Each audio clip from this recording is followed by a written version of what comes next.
the Early Career Researcher Seminar. Today, we'll have a presentation by Satadru from CASI on extracting time delays from unresolved light curves. So without further ado, I'll hand it over to Satadru. Just to remind you all to please refrain from asking any questions until after the talk has finished. And I'll aim to give a kind of 5-minute warning. Okay, so take it away, Satadru. Yeah, thank you, Will. And I just share my screen.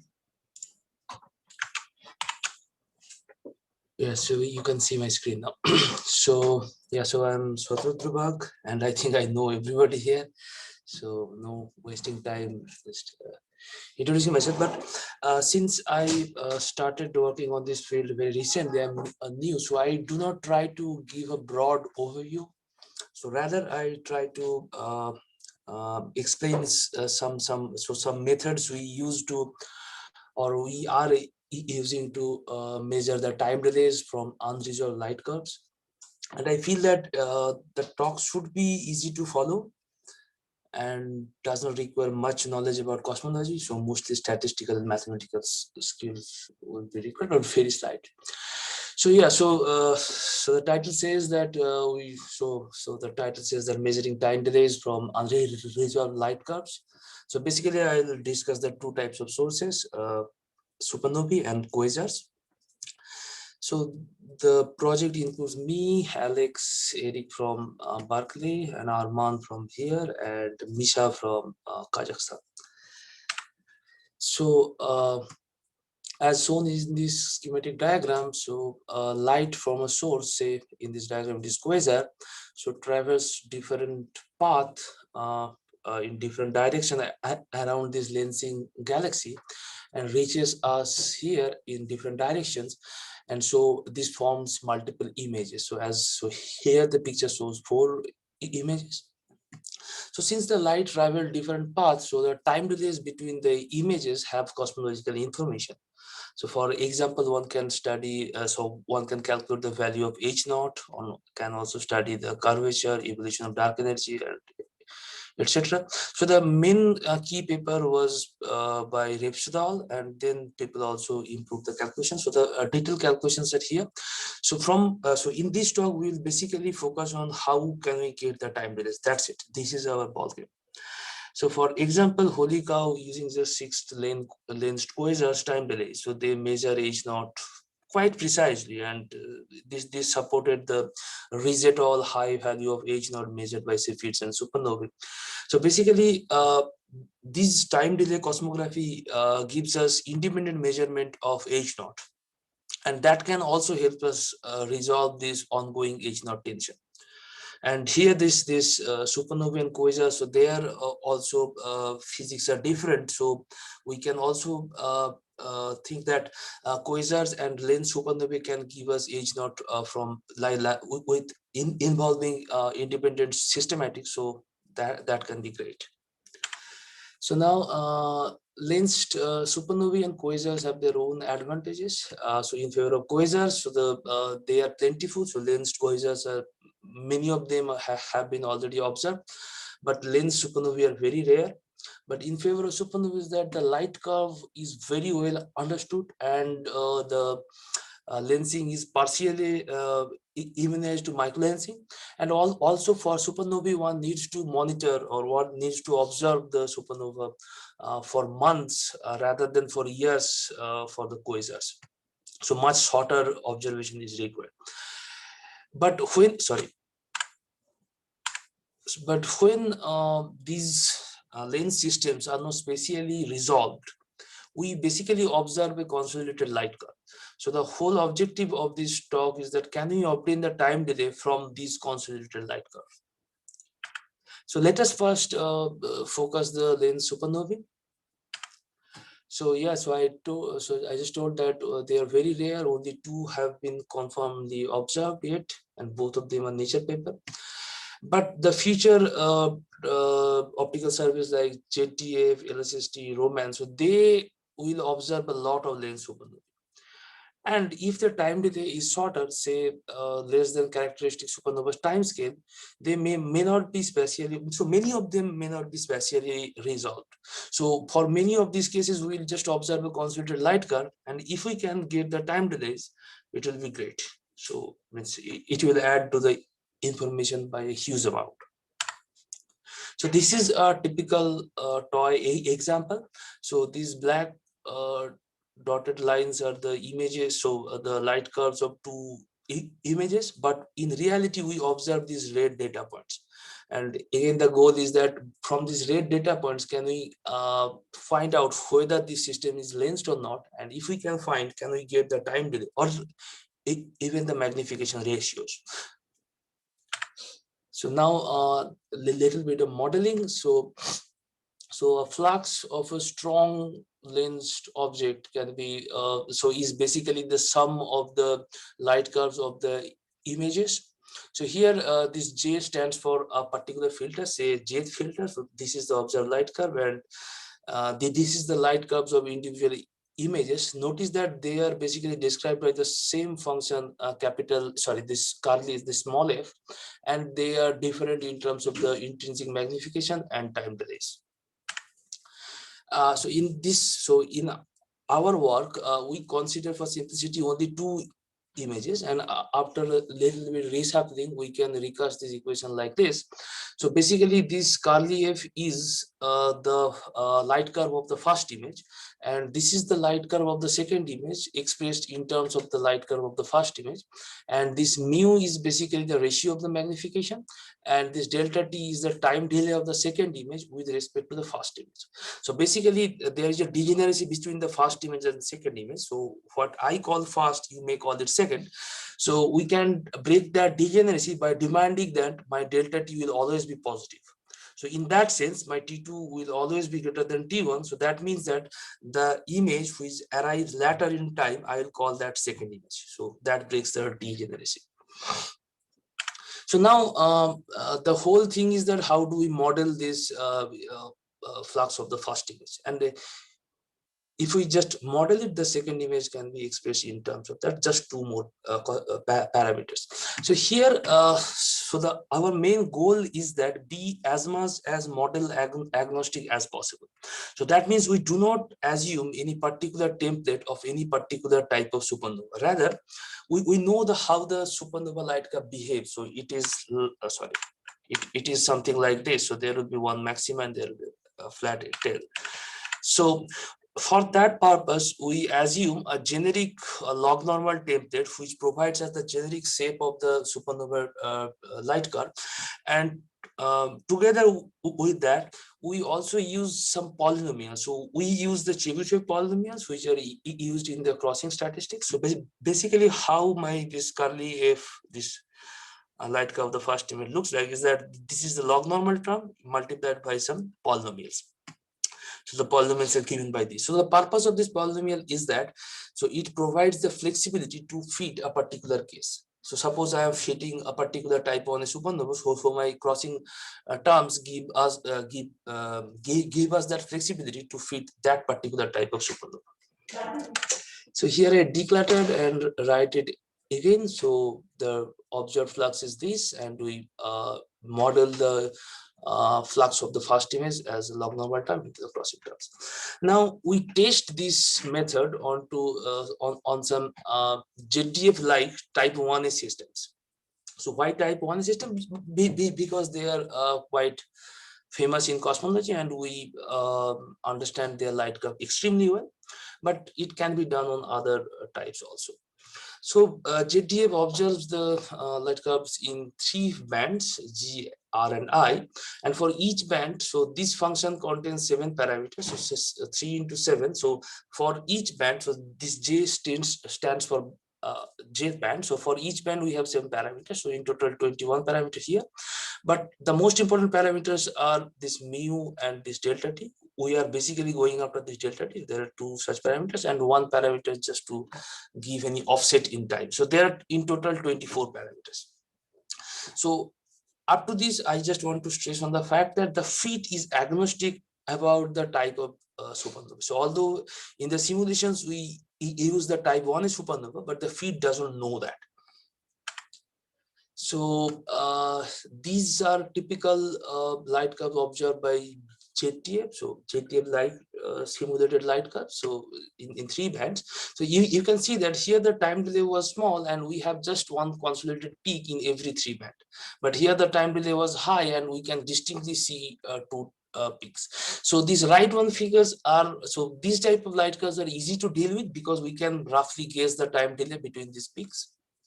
But the most interesting case will be here. So from this light curve, can we guess that, or can we estimate that if it is lensed or not, or what is the time delay? But looking at the time delay, we can shorten the prior on the time delay. For example, if we count the peak number is 1, we are sure that the time delay will be small. But if we see that the time there are 2 peaks, we know that the time delay will be high, and roughly we can get the time delay estimated.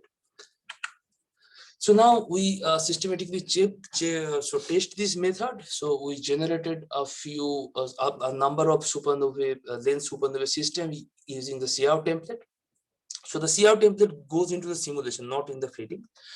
So basically, at different time delays from 0 to 30 with an interval of 2 days, we simulated the systems, and for each time delay we simulate 3 systems, one with relative magnification half, 1 and 2, and we actually simulate such sets for different noise levels. So here I show the results for one such typical set with 5% noise level.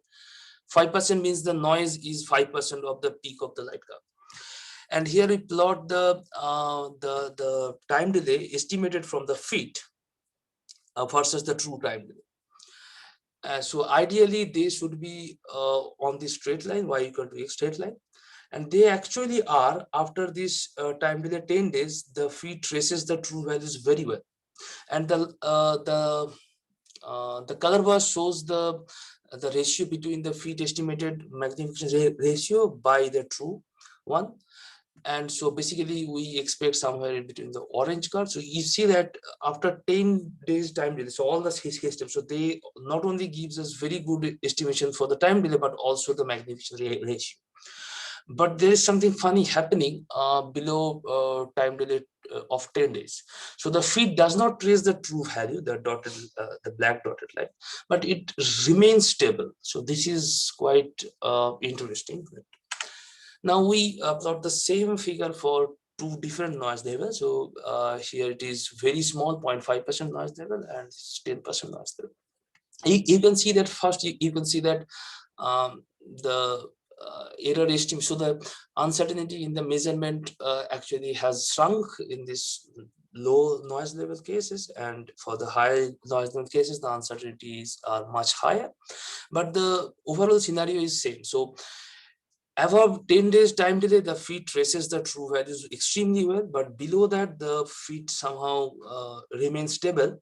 But interestingly, for these not so good cases, so time delay less than 10 days, so the feed estimated time delays never goes beyond 10 days. So we can put a cutoff here, that, and we can say that if my feed time delays are okay, so I think so sorry. Yeah, so basically we can say that if my fifth time delays are coming out to be more than 10 days, we are confident that the system is lensed, and we are confident that, about the time delay we found from the feed. But if the feed time delay is less than 10 days, we are not confident, and we cannot say that if the system is lensed or not. And also one major point is that to test the false positive rates.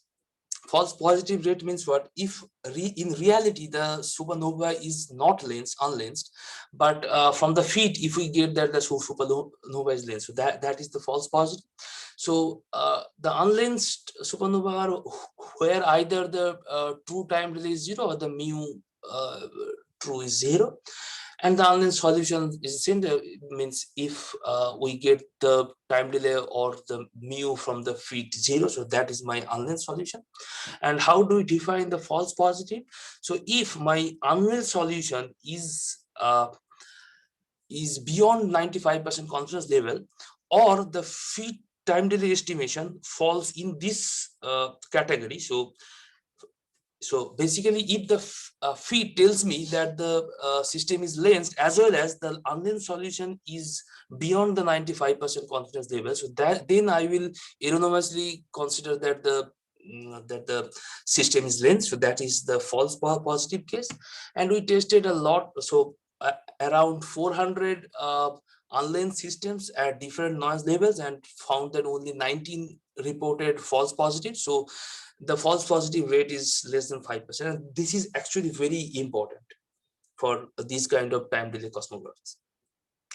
So now, before proceeding further, let us see how one feed looks like. So here I show the time delay versus magnification ratio contour levels for a particular system from 5% noise level, where the time delay was not very high. It was just 12 days and the magnification ratio was 1. And the true solution is shown by this blue dot, and our fit estimation based on best fit. So it is shown by the red dots, and they are very much accurate, you can see.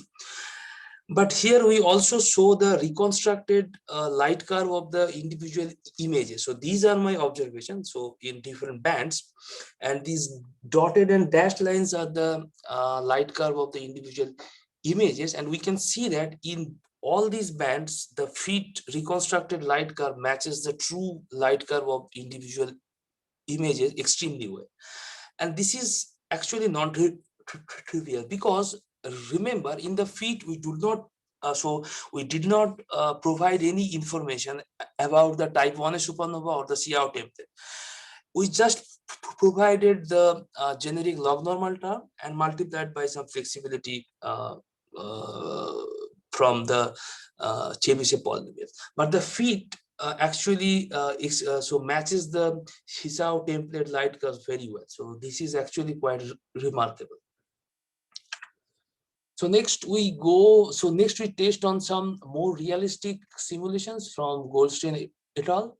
So here we choose 33 good looking means the light, so the noise is quite small and the cadence are good and everything is good. So such 33 system and tested our method, and we can see that they very accurately trace the true value. And here we plot the histogram of feed time delay estimate, so estimated time delay from the feed minus the true time delay. And we see the blue histogram includes all the systems, and the orange histogram includes the slightly higher time delay systems. And we see that for both these two sets, the histogram peaks nicely at around feed time delay equal to true time delay. And here we measure the percentage accuracy. So for all the systems, so the accuracy in magnification ratio is not that great, it's around 18%.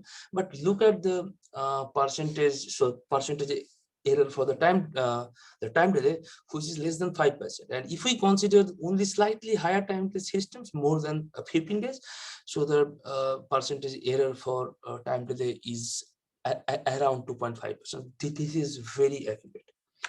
Now we relax our selection of the systems from the same Goldstein paper, and here we now choose much more noisy systems. So some of them, if I plot, they cannot be even identified as supernova light cause by naked eyes, but the feed somehow traces the time delays very well. Only in this case we see that the uncertainties has been so uncertainties are quite high at the lower time delay system, for the lower time delay system, but still the best fit are quite correct for most of the cases. And here we again plot those histograms, and we again see that the histograms plot peak nicely at around feed time delay equal to true time delay, and there are very few outliers. So you can see that only one system has time delay estimated off by more than 5 days. So this is actually again quite remarkable, considering how noisy the systems were. So now for the combined set, here we plot the cumulative probability distribution versus quantile. So in the along the x-axis we plot the quantile, and along the y-axis we plot that how many fraction of the system, for how many fraction of the system, the true time delay lies within this quantile. So, so this is a cumulative plot. So, if the fitting process was completely unbiased, we would have expected the y equal to x straight line, and we see that for these two sets, the histograms actually trace this line quite well. Maybe they're slightly off, maybe because of there are very few only 91 systems, so these are statistical noise, or maybe our feet slightly underestimate the noise, maybe, but very, very slightly. So now, till now, we did not incorporate microlensing. So microlensing is a nuisance. So basically what it does, so it affects, so till now, our observed light curve was just like this, but this individual magnification for some image was independent of time and also independent of band. But when microlensing effects are there, so microlensing actually affects the intrinsic magnification of an image. So basically it can be modeled something like that. So this magnification remains constant till some time after the explosion, but after that it varies for differently for different image and also for different bands. So I can explain it by a figure. So without microlensing, the light curves would look like the black dashed one. But when we turned on the microlensing, so up to some point after the explosion, the light curve is same as without microlensing. But after that, these two part of the images, so they are not the same function. So earlier they were explained by the same function in all the time domain, but now from here they are they behave differently, and this difference is also different from band to band. For example, here the green dotted curves are behaving differently than here in this R band, and so in this I band. And here we consider the microlensing as third order polynomial of time. So next we tried to deal with microlensing, but without changing anything to our fitting. So we just first tried that if the existing fit method can deal with microlensing, and interestingly we see that it can. So here again I show the mu and delta, the time delay confidence levels, and this blue dot is the true value and the red dot is the fit estimation, and they are pretty good. And now again, when we compare the reconstructed images with the true one, we see that now the fit cannot really explain the or describe the true light curves of the images, but the fit is also not doing very bad. So at least it finds the peaks at the correct place. So that is why we can get the time delays again very accurately. So this shows that the existing fit or the existing tool has the potential to deal with microlensing. But yes, so if we modify the fit more or modify the fit minimally, so we think the results can be further improved. So summary to this part with the supernovae, that we actually present a robust method to extract the time delays from unresolved supernovae flux, and it remarkably showed the potential to deal with microlensing even when the microlensing effects are not small. So for example, here you can see that so the microlensing effects are actually quite large, so still it can deal with microlensing. And the most important thing is that we do not assume any template for the or any template specific to any type of light supernova in the whole analysis.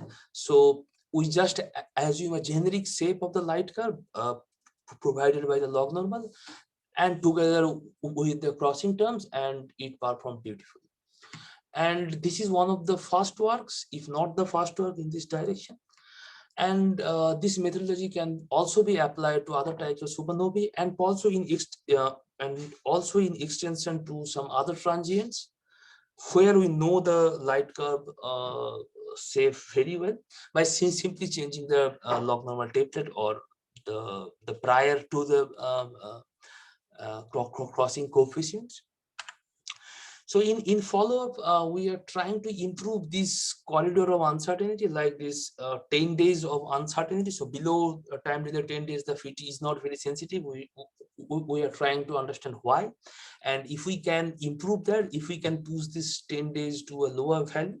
And also we are, as I said, incorporating microlensing. And one key thing is that here we restricted ourselves to only 2 images, but we also want to relax that, and these are good future opportunities. So now briefly I will discuss the unresolved lens quasars.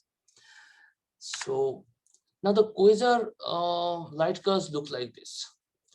So it is completely different than the whole supernova ball game. So here these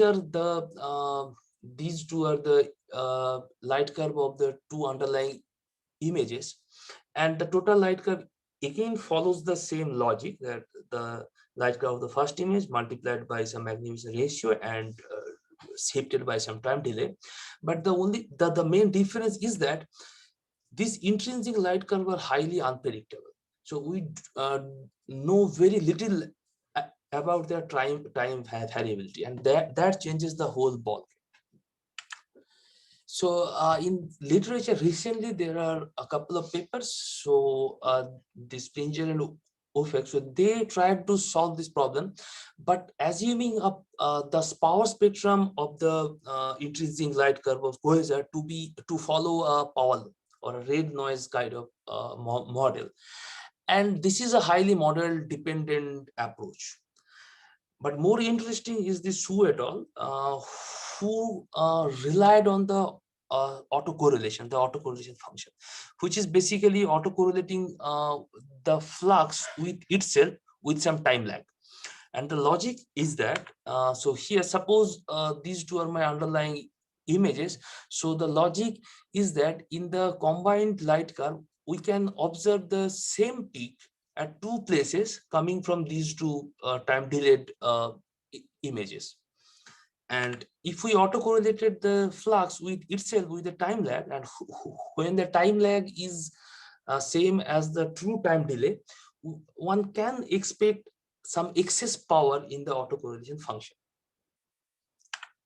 So, but however, they could not find the peak in the autocorrelation function at the right place. So here the plot the autocorrelation function at different trial time lags, and this black line is the autocorrelation function. So this black line is basically this, and so the true time delay was here, but they could not find it here. So, and they blamed that why they did not find it because of the noise and microlensing. And alternatively, they fitted a template called the damped random walk, the DRW, and calculate the residuals from the best fit. So they fitted the DRW model to the observed light curve and calculate the residual and perform the autocorrelation on the residuals. So these 2 curves are the autocorrelation on the residuals. So the blue ones where there is just 1 image, so this is a false positive test, and the red one is when indeed there are 2 images, and they found that for the red one there is some excess power in the autocorrelation of the residuals, and in the blue one there is no such power. So the false positive was not here in this case. And they tested on the time delay challenge 1 or 5 rungs of it, and found the true positive rate somewhere around 30 to 60% depending on the rung, and the false positive rate less than 10%. So far so good. But the issue is that in their analysis, they assumed the same template, the DRW template that was used to generate those lens system itself. And in reality, DRW is just a means of simulating the systems. In reality, we know very little about the time variability of the quasar light curve. So that poses this question, that is the whole analysis actually model agnostic or model independent or not? And also, I have one personal complaint that this auto correlation of the residual works, but they did not provide any logic or any reasoning behind it, that why it works. So to investigate that, we first calculate the autocorrelation. So we first actually question this claim that autocorrelation can give us the true time delay in the absence of noise or microlensing. So here we took some lensed quasar system without any noise and just plot the autocorrelation function. The true time delays were here, and we see that, as we expected, this autocorrelation is not very reliable, because so for example, I'll go back to this figure. So if the two peaks, so there is a time delay between these two images. So if one peak is well separated, then they can appear at some different places. But if this peak in this image interferes with some other features in the first image, then the signal can be diluted. So this is what we see for another system. So this is one system and this is another system. For this system, we see some minute peak in the correlation coefficient at the right place, but here we do not see any peak. And remember, here we consider no noise. So this is just exact data. And this is not so when we do the same for the unlensed system, we see some fake peaks or some spurious peaks. So that may lead to some false positive rates. And that too, when we include noise for, so basically for this system, when without noise, we could find the true time delay from the autocorrelation function. But when we introduce noise, this signal is gone. So in conclusion, autocorrelation itself is not very reliable. So in some cases, it can give you the true time delay, but you cannot rely on it. There will be a high risk of getting false positives. So next, so we tried to reconstruct the images. So by some clever mathematics, one can actually so from the observed data, one can reconstruct the individual images for any choice of the magnification ratio and the time delay. So this has been explained in this figure. So the true time delay, so in all these panels, so the true time delay is shown by this red curve, and what we reconstructed is these black dashed lines, and we basically reconstruct this black dashed line for different trials of magnification ratio and time delay. So here in all these four cases, the true time delay is, sorry, the true magnification ratio is something around 0.75, and the true time delay is almost 24 days. But here we tried the true values, and we found the dashed curve exactly on the observed data. And here we tried a different value of time delay. Again, we can actually get the reconstruction exactly on the observed light curve, and for all these four cases. So basically, these four figures show that even if we try with different magnification ratio and time delay, we can always arrive to the exact data points. So this shows that, or this can be well described here. So here, this is the mu and delta t, so time delay plane, and here for every point, so every point, if we reconstruct the light curve, we can arrive in the to the exactly same observed data. So the error in the data is here of the order of 10 to the power 12. So here in all, for all these different rise of mu and delta t, we can exactly match the data. So this seems like an infinite solution problem. So for any choice of mu and delta t, we can get a solution. Now we are trying to isolate the, so for example, for this system, the true solution was here. And we are from the reconstructions, we are trying to isolate the true solutions from the rest of the solutions. But I thought that we will be finished by now, but unfortunately we could not, but we are very close. And yeah, so basically, yeah, so I apologize to end this talk at this cliffhanger, that we are actually very close to isolate the true solutions from the rest of the false solution, when all these solutions give us exactly same data points. So I'll stop here. Basically, I discussed two techniques to extract the time delays from lensed objects of two types of sources, quasars and supernovae.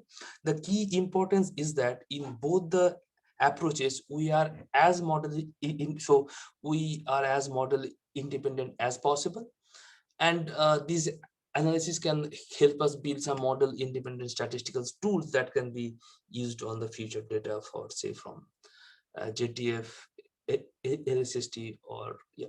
And also I think Arman is also deeply interested to get this supernovae.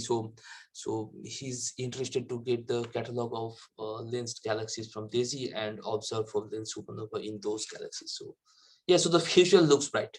So thank you. I'll stop here. Okay, thank you very much, Satadru, for a great talk. So I'd like to now open the floor up to anybody that has any questions for Satadru.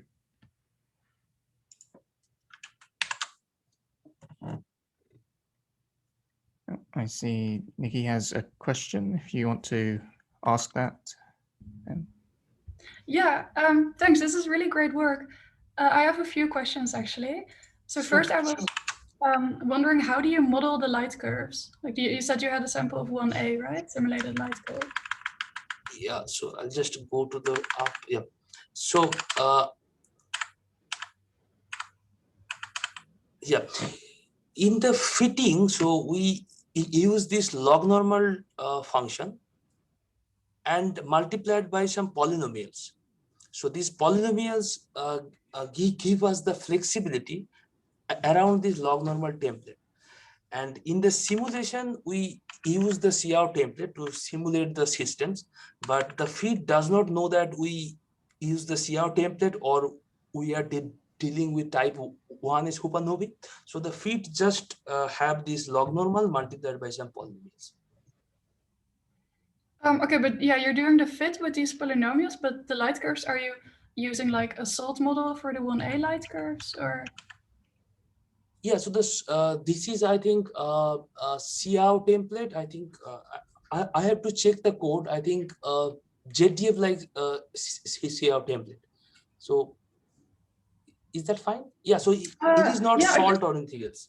Oh, okay. No, just I don't know that one, just because I was wondering if maybe you have some issues if you're simulating high redshift light curves for the bluer bands. Do I? No, but just because I'm doing the same, and sometimes when I simulate them in the G band, for example, and the supernovae are at very high redshifts, like redshift 1, I have some issues to simulate the light curves. So I was wondering if you maybe encountered something similar. So I simulated at redshift 0.4 and I never encountered any problem. So you talked about I band or? No, I band is fine for me, but G band and sometimes G R band is problematic. Okay, so I never found problems in G band at redshift 0.4, but sometimes the I band light curves looks very odd. Okay. But okay. This is for JTF. I do not know about LSST. Yeah. And how are you, because I guess you're also incorporating some microlensing into the simulated light curves, right? Yes, so here actually, this is at very early stage.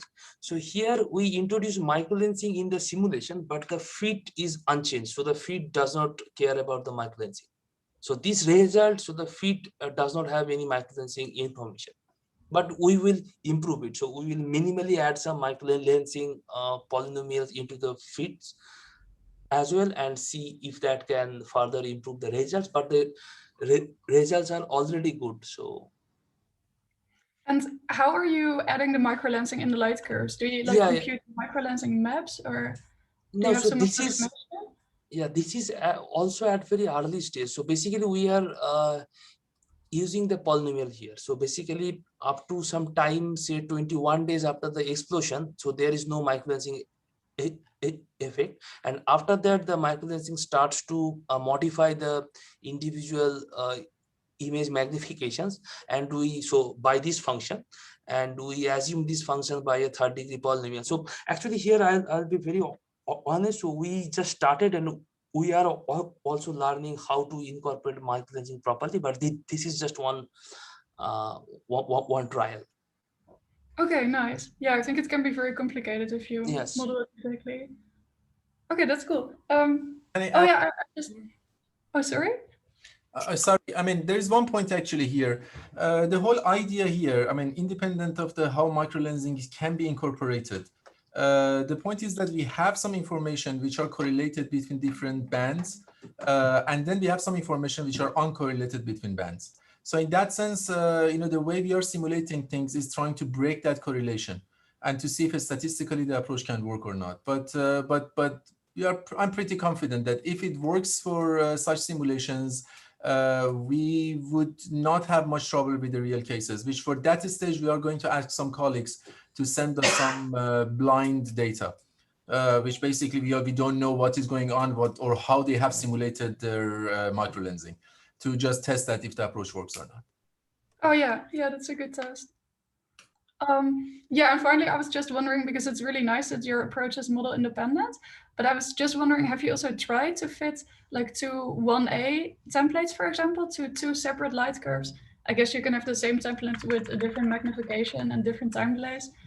Does it give you better results? Like, are you able to have more sensitivity for shorter time delays, like below 10 days? Or is it much better? Exactly. So I did not do it, but one of my colleagues did it, and he found that if we incorporated some type 1A template in the place of this log normal, and this curve is not insensitive or does not flatten here, or so the results actually improve. So the feed time delay tracks the true time delay up to say 5 or 4 days. So okay. So yeah, so this flat, this flat pattern is partially gone. But again, so our goal is to be as model agnostic as possible, because we know that since suppose we simulated with the type 1A template, and then again fitting the same system with type 1A template, then it is basically the fitting exercise. It's not getting any new information.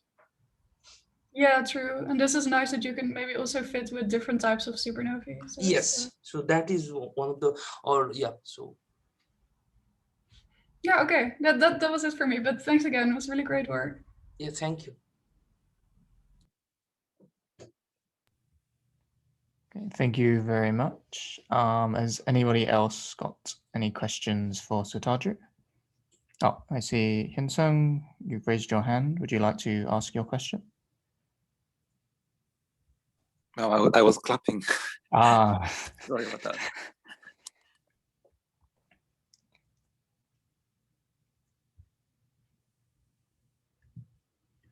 So I have a question. You mentioned that this could be applied to the other types of supernova. Would this be a pretty straightforward application, or would there need to be some yeah, so I think I expect that it will be very straightforward. At max, we may need to change some priors, but I do not expect that the changes would be very drastic. So I expect that no change. So at the worst case, minor change on the priors. Thank you.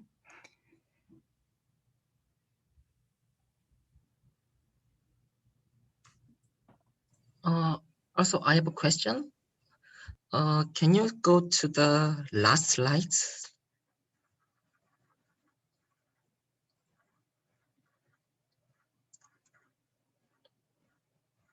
Oh, yeah, previous one.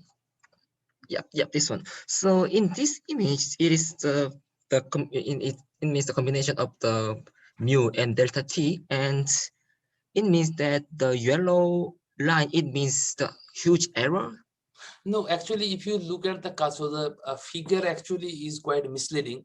If you look at the color bar, so it is multiplied by 10 to the power minus 12. So all these colors basically are 10 to the power minus 12 into 1 to 8. So this does not mean anything. It's basically the whole.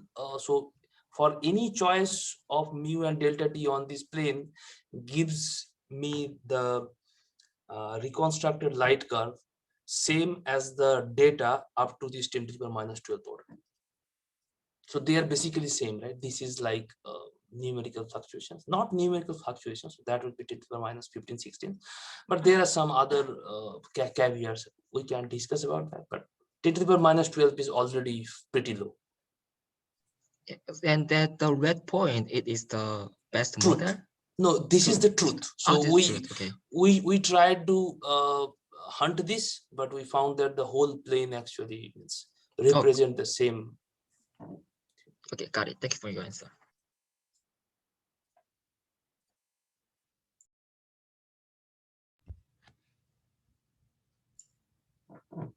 Thank you very much. Has anybody else got any questions they'd like to ask? Well, if no one has more questions, I have one more. Please go ahead. So you said that you tried out this approach already on simulated data from ZTF, right? Did you also use it on actual real ZTF data to see how it works? Do we have actual real lensed light curves? I don't think so. Do I have? I guess we have the one from IPTF 16GU, right? That's one, but yeah, and also we have to keep in mind that as of now we are dealing with two images. No, so basically, and also, do we have unresolved cases? Means yeah. So the two supernovae, so both of them are resolved. Yeah, so we can combine the light curve and then try to back calculate. But yeah, so we are now restricted to two images, but soon we will go beyond that, and then we can basically test on the real observations. Oh yeah, or maybe you can have some candidates, right, from ZTF that you think they might be lens, and then if you use your approach, you can see. Yeah, actually, I think we did it. Since I'm not an expert in this field, but I feel that we already did it because this paper actually, this Goldstein et al. So they compiled such JTF-like systems. So these are much more, I think, realistic. And yeah, so these are JTF forecast kind of unresolved supernovae. Yeah, okay. Thanks. So basically up to this part, the simulation was done by me, done by us. And here from this part, we took the simulations from this paper.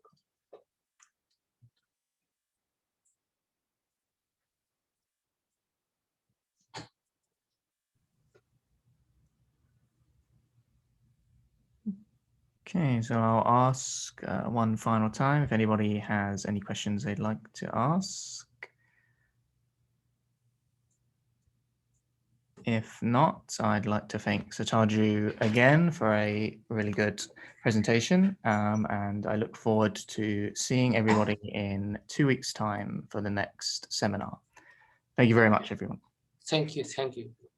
Bye-bye. Thank you. Bye-bye. Bye.